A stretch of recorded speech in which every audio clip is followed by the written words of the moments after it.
Good morning, it's day 6 and it's moving day. Now yesterday we had quite a relaxed but still reasonably active day. We went over the ridge at the far side of camp to the north to see if we could see any moose in the valley below. We got to about 1.5 miles outside camp. That's pretty much the limit of where we'd want to pack a moose back from. And then we spent the evening getting tidied up around camp, knowing that today we're going to move from this location over to another. Now caribou and moose, there are areas where they'll kind of cohabit, but the caribou like it slightly higher. The moose a little bit lower in dense undergrowth, plenty of natural cover. We haven't seen any here. We've been on the lookout. We saw another caribou bull up on the ridge behind me here last night. There's been a couple of young moose bulls across the river and then a couple of grizzly bear, but otherwise no shootable moose. It's going to be a busy day getting everything packed down. It was very cold last night, so when I got up this morning the tents were covered in frost and ice, and all of the water carriers were all frozen, the water pumps were frozen. We've got to let that thaw out and then dry out before we can get it back into the bags. So a busy day ahead of us, but pretty exciting because by this afternoon we'll be in an entirely new landscape. Let's get to work. Morning, day 6 and we're moving today.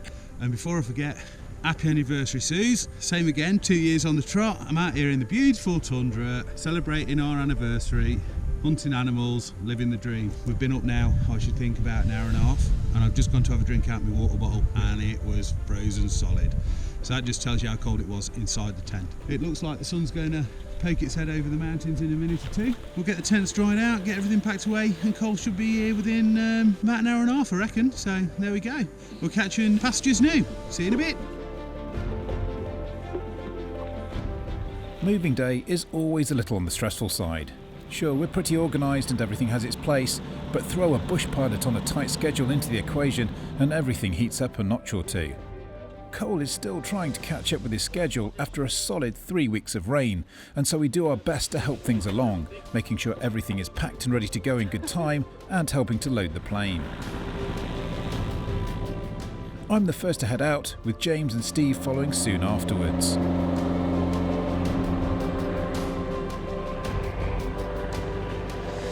We've only been here a few days, but have become very familiar with the area. In some ways we're sad to be leaving, but excited about what's ahead of us.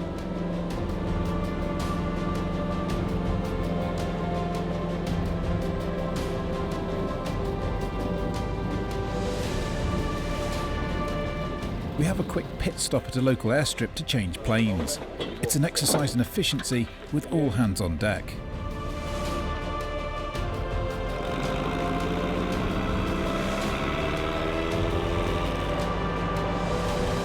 So here we are halfway to our next location. Now Cole picked us up from Caribou camp in the Piper Super Cub, which is a much smaller plane. You've got a much quicker takeoff. Brought us here to Whiskey Bravo. It's got a much longer runway, and here we've got the Maul M5, which is his bigger plane. What he's going to do now is going to go and pick Steve up and the rest of the gear, bring us all here, and probably do 2 trips into the moose camp. So I'm just going to start getting the gear from over there, stacking it by the plane, waiting for Cole. Now I'm going to have to leave the guys here with some food and a rifle, try and take as much of the gear into camp as we can with me, and then they'll follow on a little bit later on. So hopefully by mid-afternoon, it's about 12:30 now, by about 4:30, camp should be set up and we should be ready to go. Cole's somewhat dramatic steep turn into land perfectly marks the wild man's arrival. Now it's a team effort to get the Maul M5 loaded up and ready to go. Cole knows exactly what he wants and where he needs it to go. It's just a matter of passing in the bags, boxes and equipment as quickly as possible. The last item of excess baggage is of course me, and now we're ready for the trip to Moose Country.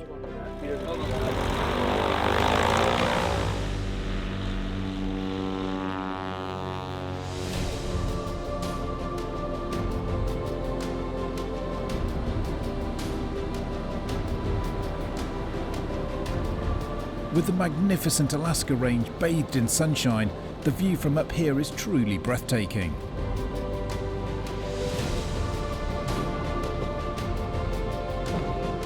Clearly happy with the in-flight service, Cole and Wildy appear to have bonded during the flight in. Right here for you. Yeah, we'll be fine. I've got a catapult. Winker.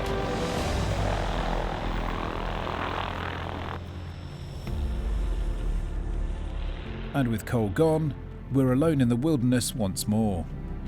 Now our attention's turned to building camp and getting organised. Whilst the weather is currently being kind to us, a storm could develop very quickly and we use heavy rocks to hold down the guy ropes for our tents. Unfortunately, there are no rocks around our campsite, and so these need to be retrieved from a nearby creek. It's an unexpected task that saps what little energy we have remaining. As our tents take shape, it's finally starting to feel like home.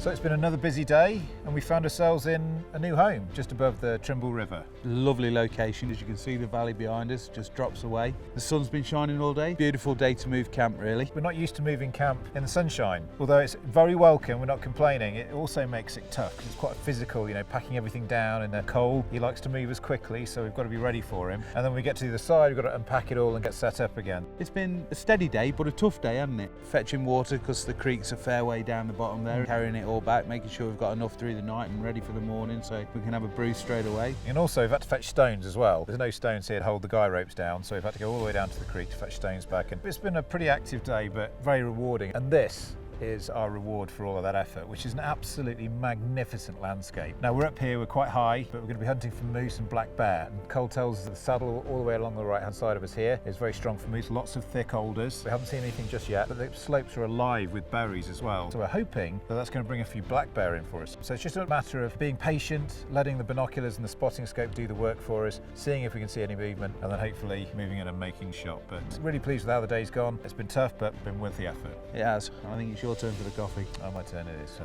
after you, sir. Thank you.